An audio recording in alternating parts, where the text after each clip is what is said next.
नमस्कार, आप देख रहे हैं सबसे बड़ा मुद्दा। मैं हूं आपके साथ राहुल राजपूत। हापुड़ के प्राचीन चंडी मंदिर में सुबह करीब 5 बजे पूजा अर्चना की तैयारी चल रही थी। इस बीच लोगों ने कुछ ऐसा देखा जिसको देखकर हंगामा मच गया। मंदिर में एक शख्स पहुंचता है और अचानक मंदिर के अंदर ही नमाज पढ़ना शुरू कर देता है। ये मामला हापुड़ के कोतवाली इलाके का है। इस इलाके के चंडी मंदिर में एक शख्स ने नमाज पढ़ी। इसी बीच वहां से गुजर रहे श्रद्धालुओं ने युवक को मंदिर के अंदर नमाज पढ़ते देख लिया तो उन्होंने इसका विरोध किया। इसके बाद युवक तो वहां से चला गया, लेकिन मंदिर में नमाज का ये मामला जैसे ही सामने आया, इस वाकये ने तूल पकड़ना शुरू कर दिया। हिंदुवादी संगठन और गुस्साए लोगों ने इस घटना का विरोध किया। जानकारी मिलते पुलिस भी मौके पर पहुंच गई। पुलिस ने मंदिर में लगी सीसीटीवी की डीवीआर को अपने कब्जे में ले लिया, लेकिन मंदिर में नमाज पढ़ने का ये मामला कई सवाल जरूर खड़े कर रहा है। विवाद बढ़ाने के लिए क्या पढ़ी गई मंदिर में नमाज? मंदिर में नमाज से जहर घोलने का आखिर प्लान क्या था? मंदिर में नमाज की साजिश का सूत्रधार कौन? मंदिर में नमाज से सौहार्द बिगाड़ने की कोशिश की। मंदिर के अंदर नमाजी का क्या काम? इन्हीं सवालों के साथ मेहमानों से होगी चर्चा, लेकिन उससे पहले एक रिपोर्ट। हापुड़ के चंडी मंदिर में चल रहे शुद्धिकरण के पीछे एक ऐसी वजह है जो आपको हैरत में डाल देगी। हापुड़ के इस प्राचीन मंदिर में शुद्धिकरण से पहले हंगामा छिड़ा हुआ था, जिसके पीछे वजह थी मंदिर में एक अनजान शख्स का नमाज पढ़ना। बिल्कुल सही सुना आपने। बात करीब सुबह 5 बजे के आसपास की है, जब मंदिर में पुजारी पूजा पाठ की तैयारी कर रहे थे। इसी बीच एक अनजान शख्स मंदिर के प्रांगण में नमाज पढ़ने लगा। लोगों ने युवक को देखा तो मौके पर हंगामा मच गया। विरोध को देखते हुए युवक तो चला गया, जिसके बाद प्रशासन ने मौके पर पहुंचकर कार्रवाई शुरू कर दी है। मैंने और एसपी साहब ने यहाँ पे मंदिर कमेटी के साथ और जो सभी लोग उस समय मौजूद थे उनसे बात की है और उनके बयान भी लिए हैं और अभी मैटर में जांच की जा रही है। मंदिर में नमाज पढ़ने का मामला देखते ही देखते जंगल की आग की तरह फैल गया। मौके पर पहुंची पुलिस की टीम ने मामले की संवेदनशीलता को देखते हुए जांच शुरू की। बताया जा रहा है कि आरोपी मंदिर में लगे सीसीटीवी कैमरे में भी नजर आया था, जिसकी फुटेज प्रशासन ने अपने कब्जे में ले ली है।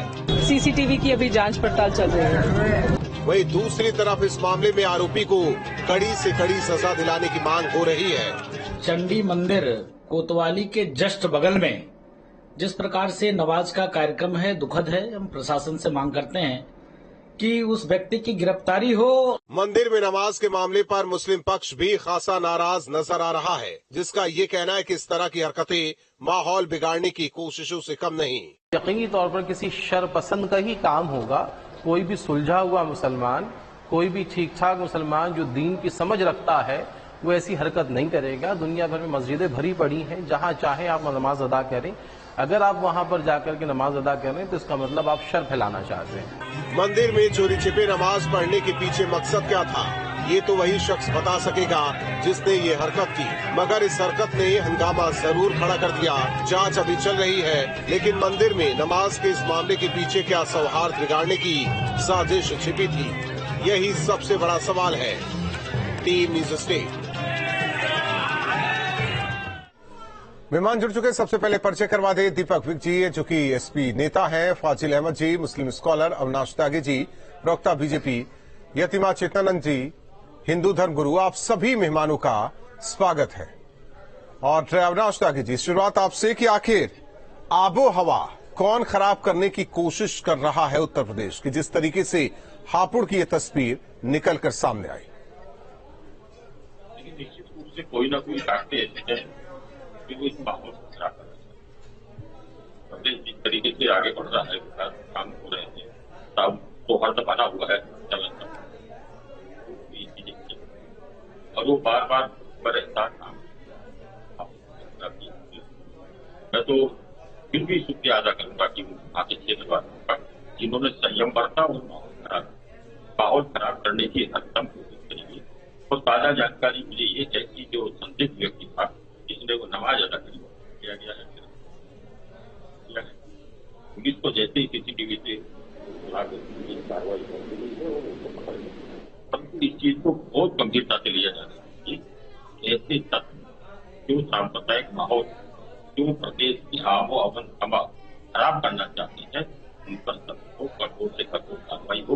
इनको किसी भी तरह से इनको राजनीतिक संरक्षण या किस तरह की सहानुभूति न है, क्योंकि समाज ठीक रहेगा, सुरक्षा व्यवस्था बेहतर रहेगी और सामुदायिक त्योहार भी सामाजिक त्योहार बना रहेगा, तभी तो। त्यागी जी, आपने ये शब्द क्यों इस्तेमाल किया कि राजनीतिक संरक्षण ना हो? राजनीतिक नीतियां बचाव के तरीके करने लगे, तमाम तरह की बातें करने लगे। इस तरह का कोई भी हरकत करे उस तरह में क्योंकि राजनीति अब तक हो भी रही है, कोई बात हुई तो राजनीतिक तक उठाते हैं, मतलब की बातें करने लगते हैं। तो इस तरह की बातें नहीं होनी चाहिए, क्योंकि ये गंभीर मसला, ये कोई शरारत है, ये गंभीर शरारत है। इस शरारती ऐसे तत्वों पर सामाजिक काम होना चाहिए, उनको किसी भी तरह का संरक्षण नहीं मिलना चाहिए, ये मेरा कहना। ठीक, दीपक जी, जिम्मेदारी किसकी तय की जाएगी? मान लेते कुछ हो जाता तो फिर सरकार पर यह निशाना साधा जाता कि हो गया, संभाल नहीं पाए, गलत हुआ। आप कैसे देखते हैं, आपकी पार्टी कैसे देख रही है? देखिए, चुनाव से पहले चुनाव से पहले मेरा मानना है कि कुछ लोग माहौल खराब करने की चेष्टा कर रहे हैं।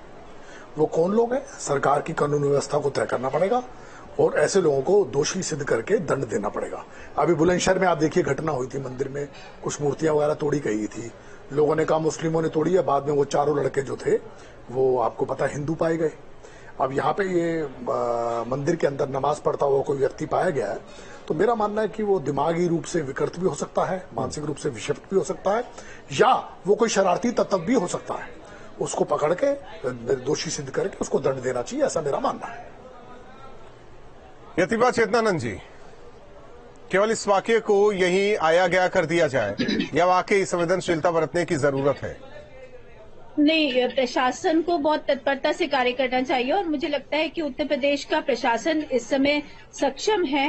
वो चिन्हित करेगा ऐसे व्यक्ति को जिसने इस घटनाक्रम को अंजाम दिया है, क्योंकि ये जो स्थिति पैदा की गई है, वो हापुड़ का जो एरिया है वो मिली जुली आबादी वाला एरिया है, बिल्कुल लगा हुआ वहाँ मुस्लिम आबादी का एरिया है, जैसा मुझे जानकारी प्राप्त हुई है।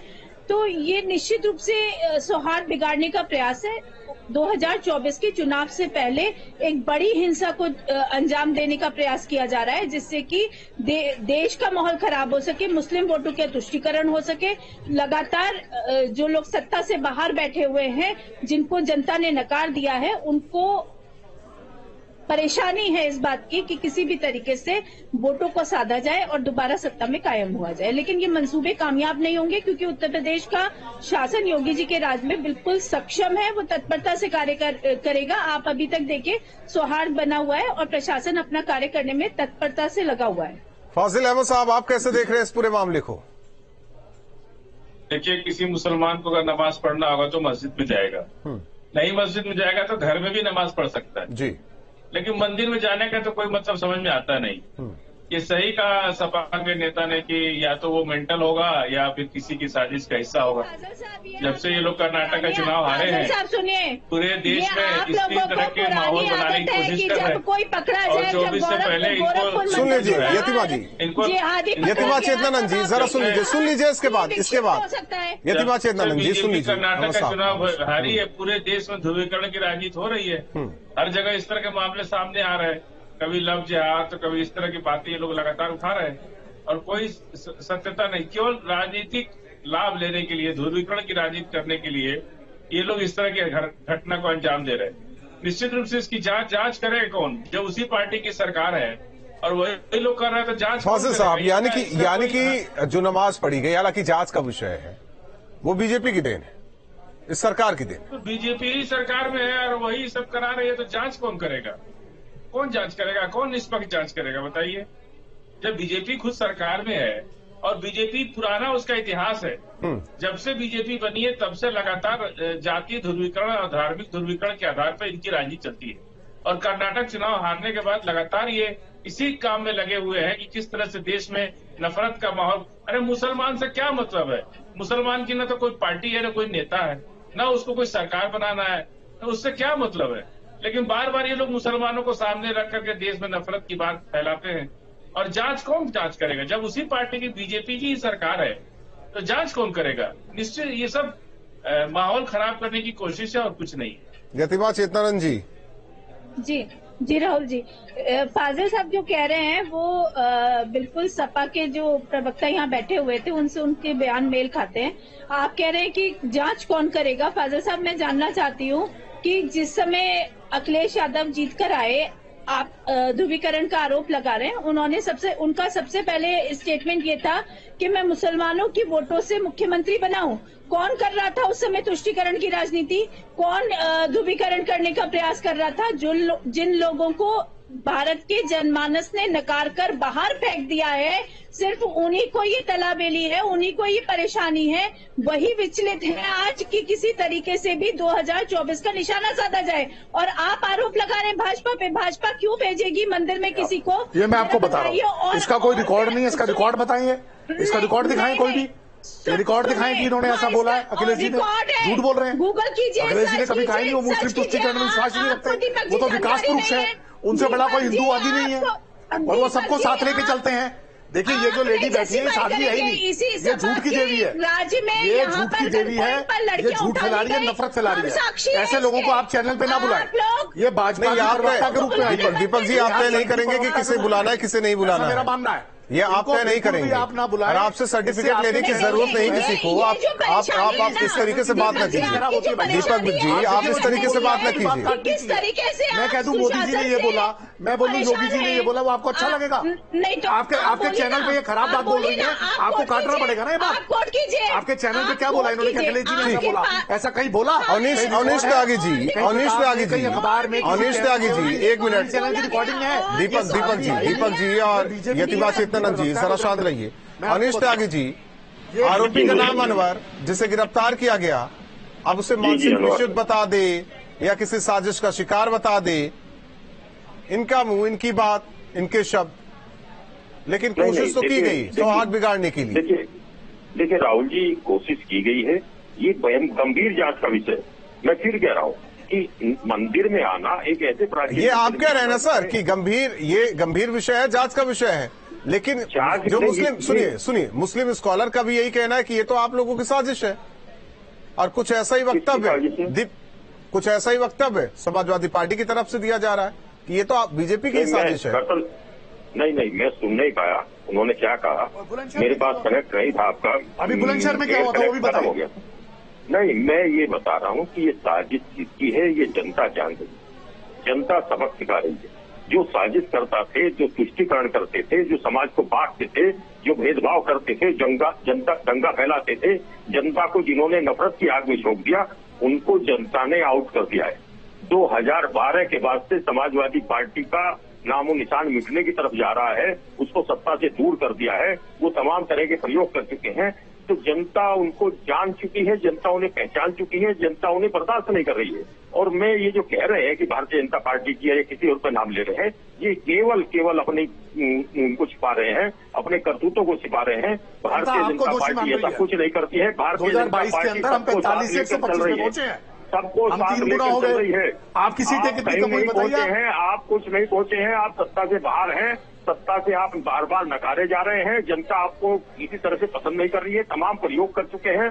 कभी दो सत्ता सब कुछ थोड़ी है, सत्ता से तो अभी आप बाहर हुए, हिमाचल में बाहर हुए, आप कर्नाटक में बाहर हुए, हम यहाँ उत्तर प्रदेश कभी कर्नाटक और हिमाचल में बाहर हुए नहीं हुए? पहले आप बताइए। आप यहाँ हो, आप वहाँ तो कुछ भी नहीं हो, आप वहाँ बात कर रहे हैं, आपको कुछ पता ही नहीं है, कुछ भी नहीं हो। हमें सब पता है आपको। और यहाँ भी हम 45 से 125 में पहुंचे। यहाँ समाजवादी बात कर रहे हैं, बात करिए। 80 सीट हम केवल 3000 वोट से हारे। उत्तर प्रदेश आप तो डाउन हुए हैं भाई, आपका तो डाउनफॉल चल रहा है, आपका तो डाउनफॉल चल रहा है। राष्ट्रीय पार्टी होने का दम भरते थे आप, तो लगातार उत्तर प्रदेश की बात ही कर रहा हूँ। आप उन हम 2022 में 45 से 125 में पहुंचे कि हमारे आप तो डाउनफॉल है आपका, आप तो धीरे धीरे डाउन थे कि हम इनके, आपको पता है धीरे धीरे सरकार से बाहर हो रहे हैं। जनता ने आईना दिखा दिया है, जनता भी ये समझ चुकी है कि आप कहाँ खड़े। आपके कारनामे जनता बर्दाश्त नहीं कर रही है।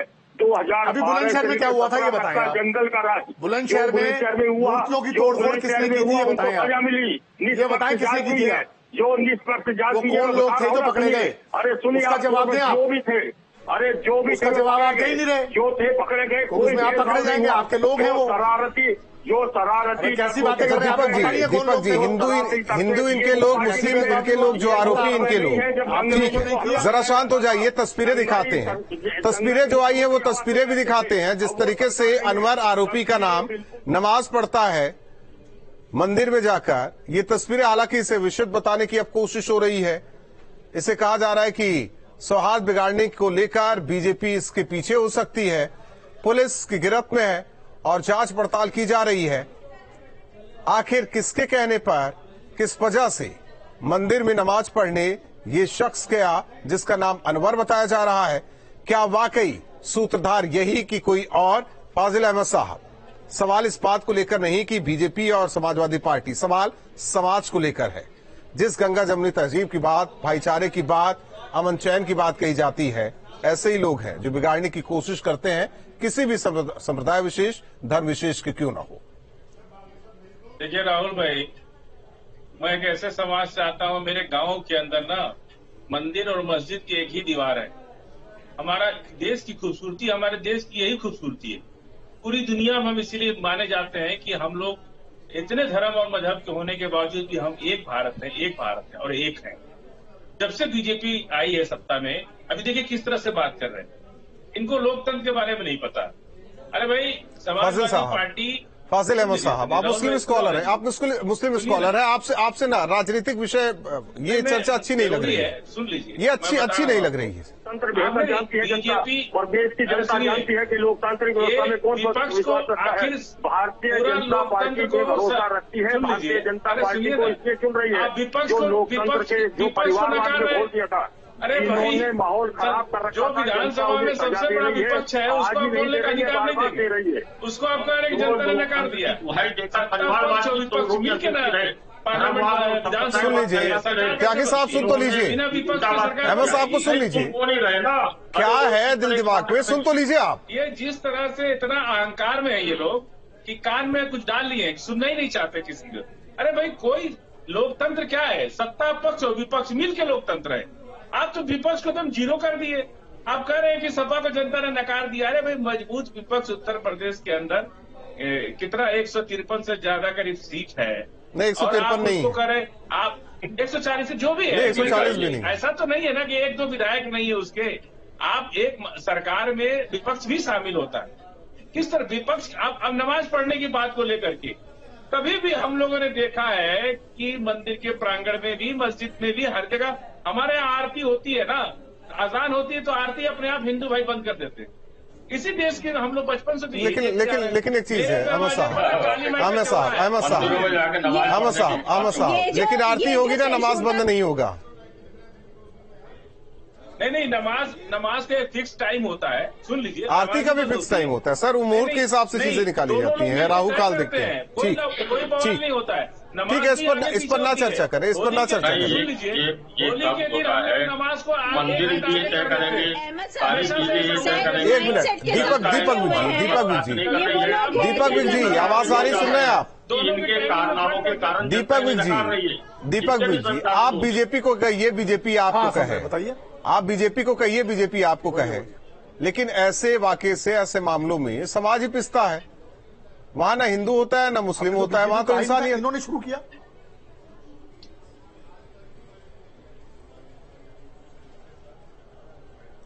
देखिए, मेरी बात सुनिए, ये जो अपना साध्वी आपके यहाँ बैठी हैं, ये इन्होंने शुरू किया कि ये विपक्ष ये करा। मैंने बिल्कुल नहीं कहा, मैंने कहा वो व्यक्ति मेंटल हो सकता है, विपक्ष हो सकता है, या फिर वो आदमी शरारती हो सकता है। कानून व्यवस्था अपना काम करे, उसको दोषी सिद्ध करके उसको दंड दे। मैंने केवल इतना कहा। ये तो साध्वी ने कुदवाया कि नहीं ये विपक्ष कर रहा है, वो कर रहा है। अरे बुलंदशहर में भी क्या हुआ था, जो मूर्तियां टूटी, उन्होंने मुसलमानों का नाम दिया, चारों लड़के हिंदू पाए गए, उसके बारे में कोई नहीं बोल रहा। ये इनकी चाल है 2024 से। ये हिमाचल और जो कर्नाटक का चुनाव आ रहे हैं, उसकी खींच मिटाने के लिए यहाँ पे ऐसा कर रहे हैं। अच्छा, बीजेपी के जो प्रवक्ता बोल रहे थे, अरे इनका तो डाउनफॉल चल रहा है, हम तो 45 से 125 पे आए, 80 सीटें हम 3000 वोट से कम पे हारे। और ये तो देखिए लगातार जितने चुनाव हो रहे हैं सब में हार रहे हैं। मणिपुर में देखिए अभी क्या हुआ था, कितनी आग जली हुई है, कुछ भी नहीं कर पाए उसमें। लगातार लोग मर रहे हैं, पुलिस मर रही है, वहाँ के लोग मर रहे हैं। ये खींच मिटा रहे हैं और कुछ नहीं है। ये तुष्टीकरण की तरफ जा रहे हैं, बंटवारे की तरफ जा रहे हैं, नफरत के बीच हो रहे हैं। देखो इन्होंने मुसलमानों को बांट रहे हैं, अशरफ और पसमानदा में, शिया और सुन्नी में, बटे हुए हैं। दीपक जी, अपना दीपक जी आप गलत कह रहे हैं। वो तो बटे हुए हैं, पुरुषों को बांट रहे हैं, बटे हुए हैं। जैसे हिंदुओं में आप कहते हैं कि जाति में बटे हुए हैं, वैसे वो भी बटे हैं। इसमें क्या है? आप ये गलत कह रहे हैं। जाटों और राजपूतों में लड़ाई करवा रहे हैं, ये इनका काम है, ये तो यही करते हैं बस। कोई लड़ाई नहीं करवाया, लड़ाई करने वाले मैं कैसे गलत करूं बताइए, आप सिद्ध करिए। दीपक जी, मानूंगा जो लड़ाने वाले थे समाज को जनता बताइए क्या गलत बोल रहा हूँ, उनको बर्दाश्त नहीं कर रही है। आप जो गलत नहीं बोल रहे, राहुल जी आप बताएं मैं क्या गलत बोल रहा हूँ। जनता गलत, आप एक चीज अच्छा ये बता दीजिए, एक चीज ये आप भी तो कई बार, ठीक है मैं आता हूँ दीपक जी, मैं आता हूँ, 1947 से लेकर मैं आता हूँ, चुनाव जीते हो, मैं आता हूँ। आप बताइए ना कितनी बार चुनाव जीते, ये बताइए, चुनाव हारना अगर सिद्ध करता ये बताइए, तो अभी आप ये बताइए, हार के निकले। एक चीज ये बताइए दीपक विक जी, अभी आ रहे हैं। दीपक विक जी छोड़ दीजिए ना, आप उत्तर प्रदेश में रहिए। हज हाउस किसने बनवाया गाजियाबाद में? तो क्या बुराई हो गई? मैं पूछ रहा हूँ ना सर, ना बस हो गया बस। नहीं आप कहते हैं ना, बताइए अहमद जी आपको क्यों चिढ़ हो रही है? सवाल तो दीपक जी से है, सवाल तो दीपक जी से, चिढ़ आप क्यों रहे हैं? आपको क्या दिक्कत इस सवाल से? मैं दीपक विक जी से पूछ रहा हूँ, मैं दीपक विक जी से पूछ रहा हूँ। मेरा 1 to 1 हो रहा है तो आप बीच में क्यों कूद रहे हैं? पसमानदा मुसलमानों की लगातार मीटिंग कौन कर रहा है? पसमानदा मुसलमानों की पूरे उत्तर प्रदेश में लगातार मीटिंग कौन कर रहा है? पसमानदा मुस्लिम कौन होते हैं? कैसा क्वेश्चन पूछा आपने? दीपक विक जी, पसमानदा मुस्लिम कौन होता है? मैं नहीं जाना चाहता पसमानदा मुस्लिम कौन होता है। दीपक विक जी इतने ही जानकार है तो बता दीजिए पसमानदा मुस्लिम कौन है? कौन है? जाइए ना, क्यों नहीं? आप बताइए ना, वो कर रहे हैं मुस्लिम कौन है? वो तुष्टिकरण में जा रहे हैं, हम नहीं जा रहे हैं। बस आप देखिए वो तुष्टिकरण, पहले आप तय कर लीजिए कि बरेलवी जो है वो देवबंदी की मस्जिद में जाकर नमाज पढ़ेगा क्या? वहाँ पे आप रहने दीजिए, देखिए इस पर चर्चा ना कीजिए। मैं वही कह रहा हूँ, पसमानदा मुस्लिम वो तबका, ये बांट रहे हैं, हम तो बांट ही नहीं रहे। वो तबका, हम तो सारे हिंदू मुस्लिम सिख ईसाई को, मैं आपसे जो सवाल कर रहा था, एक नजर से आपसे जो मैं सवाल कर रहा था, हम तो सबको एक नजर से देख रहे हैं। कौन से एक नजर से? मैंने आपसे सवाल किया ना, हज हाउस किसने बनवाया था गाजियाबाद में? ये तो ये बांट रहे हैं। मैं आपसे पूछ रहा हूँ ना, तो इनके इंद्रेश जी है वो बांट रहे हैं। मैं आपसे सवाल कर रहा हूँ ना, हज हाउस किसने बनवाया था? किसकी सरकार? पसमानदा मुसलमानों की मीटिंग कौन कर रहा है? मैं आपसे सवाल कर रहा हूँ, आप पसमानदा की बात करने लगे। मैं पसमानदा की बात उनसे करूंगा। मैं आपसे सवाल कर रहा हूँ, दीपक जी जवाब देना तो दीजिए, नहीं तो चुप मार के बैठे रहिए। आप सवाल करूंगा मैं, आप सवाल कौन होते? सवाल करने के लिए मैं बैठा हूँ, जवाब देने के लिए आप बैठे। मैं आपसे सवाल कर रहा हूँ, आप अनर्गल बातें कर रहे हैं। आप जवाब दीजिए ना, किसकी सरकार में हज हाउस गाजियाबाद में बना? अच्छा आप बता दीजिए ना, विकास पुरुष का नाम ले लीजिए, अभी हज कमेटी, विकास पुरुष का नाम ले लीजिए, विकास पुरुष का नाम ले लीजिए। नहीं बोलेंगे, हज कमेटी की नहीं बोलेंगे, सब्सिडी किसने नहीं बोलेंगे। किसने बढ़ाई? मैं लगातार मुसलमानों की जो मीटिंग थी, मैं लगातार ये कह रहा हूँ कि सामाजिक सद्भाव न बिगड़े और न बिगड़े। आप लोगों को तुष्टिकरण में कौन जा रहा है? आपस में जो लड़ाई हो, राजनीतिक हो, सैद्धांतिक हो, वो आप लोग तय कीजिए। कौन लाया था? शिया और सुन्नी, लेकिन गलत और सही को सही कहने का मादा रखिए। अहमद साहब मैं नहीं सुनूंगा आपकी बात। दीपक जी आपकी बात सुनूंगा ही नहीं, आप मेरे सवाल का जवाब नहीं दे पा रहे हैं। अहमद साहब, राहुल भाई, अहमद साहब, हज हाउस बन गया, सुन लीजिए, हज हाउस बन गया तो सबके पेट में दर्द हो रहा है कि हज हाउस बन गया। नहीं तो फिर आप नहीं तो ये मान लेना सर। वक्फ प्रॉपर्टियों से, सुन लीजिए, लाखों करोड़ रुपया मुस्लिम वक्फ प्रॉपर्टियों से सरकार को मिलता है, हर महीने किराया मिलता है लाखों करोड़ रुपया। जो मुस्लिम प्रॉपर्टियां जो वक्फ होती है ना, सिर्फ मुसलमान अपनी जमीन को वक्फ करता है और उसका पूरा फायदा सरकार। मंदिरों से नहीं जाता क्या? मुसलमानों अहमद साहब, मंदिरों से नहीं जाता क्या? मंदिरों से नहीं जाता क्या? बिल्कुल नहीं जाता। एक मंदिर जो वक्फ की हो, एक मंदिर वक्फ का कहा होगा सर? पहले आप पढ़ लीजिए अनिश त्यागी जी, मैं इस पर बात ही नहीं करूंगा ना। मंदिर जो है ट्रस्ट है, मैं इस पर बात नहीं करूंगा। आप पढ़ के आइए पहले, आप छोड़ दीजिए ना, इस पर न रहिए। चश्मा चढ़ा हुआ है त्यागी जी, लोगों की आंख पर तुष्टिकरण का चश्मा त्यागी चढ़ा हुआ है। जी सवाल देखिए, मैं राजनीतिक विषय में नहीं फंसना चाहता, न फंसाना चाहता हूँ। सीधी सी बात है, सद्भाव को लेकर सामाजिक समरसता न बिगड़े, कानून व्यवस्था बनी रहे, चाहे उसमें बीजेपी हो, चाहे समाजवादी पार्टी, स्कॉलर हो या कोई भी धर्मगुरु। देखिए राहुल जी, आप जो बातें कह रहे हैं, भारतीय जनता पार्टी इसी पे अमल में। भारतीय जनता पार्टी कानून व्यवस्था तो बीजेपी के सबका साथ, सबका विकास, सबका विश्वास कायम करने पे लगी और सारी सरकारी योजनाओं का लाभ बिना भेदभाव। अब वो पार्टी नहीं है समाजवादी पार्टी की जो सबका बात नहीं सबका। अरे आप मुसलमानों का विनाश किस तरह से रोटियां मिली थी, किस तरह से। अहमद साहब हमें लगता है कि आप ही जैसे लोग हैं उन मुस्लिम युवाओं को भड़काने का काम करते हैं। जो वाकई देश की तरक्की में साथ दे रहे हैं, उन्हें ये लगने लगता है कि सरकार गलत कर रही है। आप यहाँ भड़काने का काम न कीजिए, आप यहाँ भड़काने का काम तो न कीजिए। इस तरह के लोग सबका साथ सबका विकास, एक हाउस अगर बन रहा है तो उनके पेट में दर्द हो रहा है, और लाखों करोड़ रुपया जो मुस्लिम वक्त प्रॉपर्टियों से जो सरकार को आ रहा है, उस पर बात नहीं करेंगे क्या? मिला है, कोई भेदभाव नहीं होता, सबको मिला है। जीएसटी नहीं लेते क्या मुसलमान से? मुस्लिम को मिला है, जीएसटी नहीं लेते क्या मुसलमान से? सबसे नहीं मिलेगा। यतिमा चेतनानंद जी मिला है, देख रहे हैं, सबका साथ सबका विकास, और मुस्लिम का क्या बोल रहे थे आप अहमद साहब? विनाश। तो क्या मंदिर में नमाज पढ़ी जाएगी इसी के लिए?